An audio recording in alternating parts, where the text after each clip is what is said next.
राधे राधे मित्रों। तो मित्रों, आप लोग राधा किशन के आज के एपिसोड में देखेंगे कि मित्रों, वीडियो शुरू करने से पहले अगर आप हमारे चैनल पर नए हैं और अभी तक आप लोगों ने हमारे चैनल को सब्सक्राइब नहीं किया तो भले ही अल्प हो, ये हमारी सकारात्मकता का संकेत है दाऊ। और कहते हैं, आपने कभी देखा होगा अंधकार में विशाल किसी सागर में एक नौका को मार्ग कौन दिखाता है? एक टिमटिमाता दीप। एक चक्रवात में फंसे किसी व्यक्ति की सहायता करता है ये दीप, जो सकारात्मकता का प्रतीक है। दीप मैंने प्रज्वलित किया है क्योंकि ये दीप हमारे लिए आशा का प्रतीक है। जब तक हमारे में सकारात्मकता रहेगी तब तक ये दीप प्रज्वलित रहेगा। और फिर तभी बलराम दाऊ कहते हैं, किंतु कान्हा, ये एकमात्र दीपक भी बुझ गया तो? और फिर तभी कृष्ण जी कहते हैं, तो समझ लीजिए कि हमारे भीतर सकारात्मकता का अंत हो चुका है और लक्ष्मी विजय हो गई है। और कहते हैं, किंतु ऐसा होगा नहीं दाऊ, ऐसा हम होने ही नहीं दे सकते। और फिर मित्रों, आप लोग आगे देखेंगे कि कृष्ण जी कहते हैं, आज हम सभी यहाँ एकत्र हुए हैं केवल एक कारण के लिए। आज मैं आप सभी को देवी पार्वती के सती स्वरूप कहानी सुनाऊंगा। इस कथा को सुनने मात्र से नकारात्मक ऊर्जा दूर हो जाती है। देवी पार्वती की ये कथा अत्यंत मनोहरी है। और फिर आगे आप लोग देखेंगे, कृष्ण जी कथा सुनाते हैं, शिव जी को पाने के लिए पार्वती के सती स्वरूप ने अनेकों वर्ष कड़ी तपस्या की। और आगे बताते हैं कि ये केवल तपस्या नहीं थी, अपितु अपने प्रेम को पाने के लिए लंबी यात्रा थी। एक ऐसी यात्रा जिसमें लगभग सती ने सब कुछ खो दिया। और फिर मित्रों, आप लोग आगे देखेंगे, कृष्ण जी पूरी कथा को सुनाते हैं और बताते हैं, दक्ष के हृदय में प्रतिशोध की भावना जागी। वो कभी नहीं चाहते थे कि सती और शिव का विवाह हो, उन्हें ये स्वीकार ही नहीं था। दूसरी ओर सती कभी अपने प्रेम को भुला नहीं पाई। अंततः सती और शिव दक्ष की इच्छा के विरुद्ध जाकर गंधर्व विवाह किया। दक्ष सती के इस निर्णय से अत्यंत आहत थे। उन्होंने प्रतिशोध लेने के लिए बहुत बड़ी योजना भी बनाई। एक बहुत बड़े यज्ञ का आयोजन किया गया। इसमें अनेक लोगों से अनेक अतिथियों को आमंत्रित किया गया। केवल शिव और सती को आमंत्रित नहीं किया। शिव का ये अपमान सती कभी सह ही नहीं पाई और अपने पिता के प्रतिशोध की अग्नि में वो स्वयं ही जलकर भस्म हो गईं।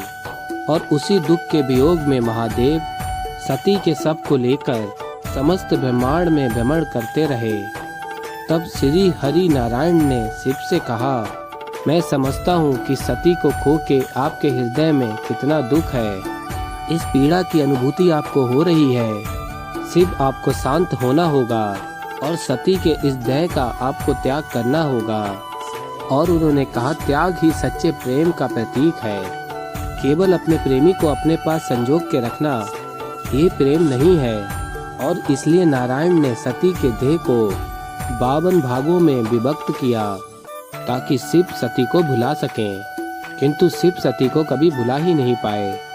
उनसे दूर होने के वियोग में, इस पीड़ा में उन्होंने घोर तपस्या आरंभ कर दी।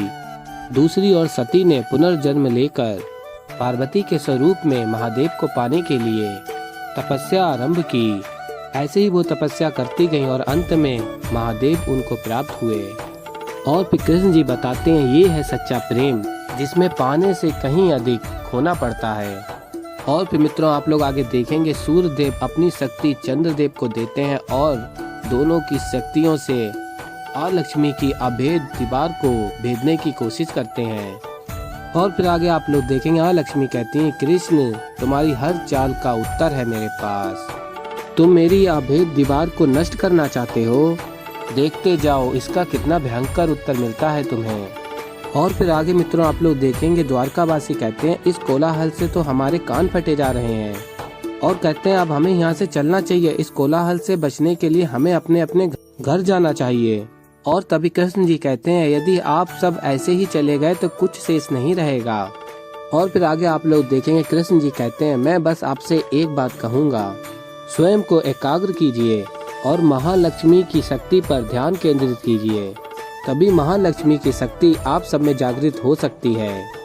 और कहते हैं, मैं विश्वास से कह सकता हूँ, यही महालक्ष्मी की शक्ति है जो हमें और लक्ष्मी के दुष्प्रभाव से बचा सकती है, इस दुष्प्रभाव को मिटा सकती है। और फिर आगे आप लोग देखेंगे सभी देवगण अपनी शक्तियों को मिला के लक्ष्मी के अभेद कवच पर आक्रमण करते हैं, लेकिन कुछ भी नहीं कर पाते।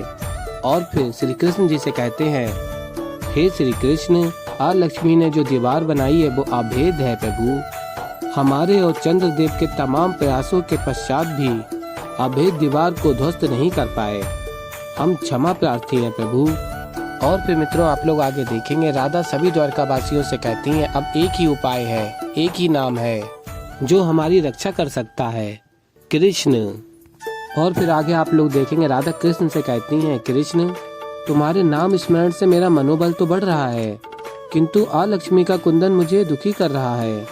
कितना भावुक होकर कुंदन कर रही है वो।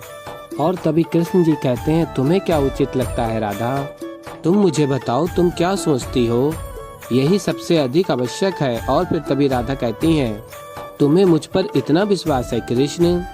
और फिर कृष्ण जी कहते हैं, अनंत विश्वास है तुम पे, वैसे भी प्रेम से ऊंचा विश्वास कभी कम नहीं होता। और फिर कहते हैं, बताओ राधा तुम क्या सोचती हो। और फिर राधा बताती हैं, कृष्ण अब मुझे ज्ञात हुआ है मुझे क्या करना है। और फिर बताती हैं कि कृष्ण मुझे लगता है द्वारका वासियों के कल्याण के लिए तुम्हें अपना हाथ लक्ष्मी के हाथ में दे देना चाहिए, मेरी इच्छा पूर्ण करो कृष्ण। और फिर तभी कृष्ण जी कहते हैं, ठीक है राधे, मेरी सखी की इच्छा मेरे लिए आदेश है। बस एक प्रश्न है, जो तुम चाह रही हो वो क्यों चाह रही हो। और फिर तभी राधा बताती हैं, प्रेम में किसी को बलपूर्वक अपना बनाना अनुचित है। तुमने देवी पार्वती और शिव जी की कथा में यही समझाने का प्रयत्न किया था ना। यदि मैं भी लक्ष्मी की भांति तुम्हें पाने के लिए युद्ध में लग जाऊं, तो ये तो उचित नहीं है ना। मैं अपने स्वार्थ के लिए द्वारका वासियों के प्राण संकट में नहीं डाल सकती कृष्ण। किसी को बलपूर्वक अपना बनाना अनुचित है, ये प्रेम नहीं है। और तुम ही तो कहते हो ना कि प्रेम में प्रेमी से विरक्त होना आवश्यक है। और फिर कहती हैं, लो आज मैं अपने प्रेम को लक्ष्मी के लिए त्याग देती हूँ। यदि लक्ष्मी तुम्हें पाकर पूर्णता का अनुभव कर रही है तो मुझे तुम्हें त्याग देना चाहिए कृष्ण। और कम से कम एक बार तो लक्ष्मी को अवसर देना चाहिए ना।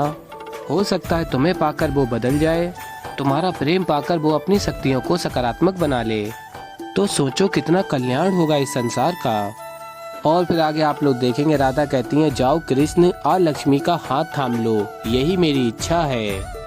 तो मित्रों अभी के लिए इतना ही, मैं मिलता हूँ जल्दी एक नई वीडियो के साथ, तब तक के लिए राधे राधे।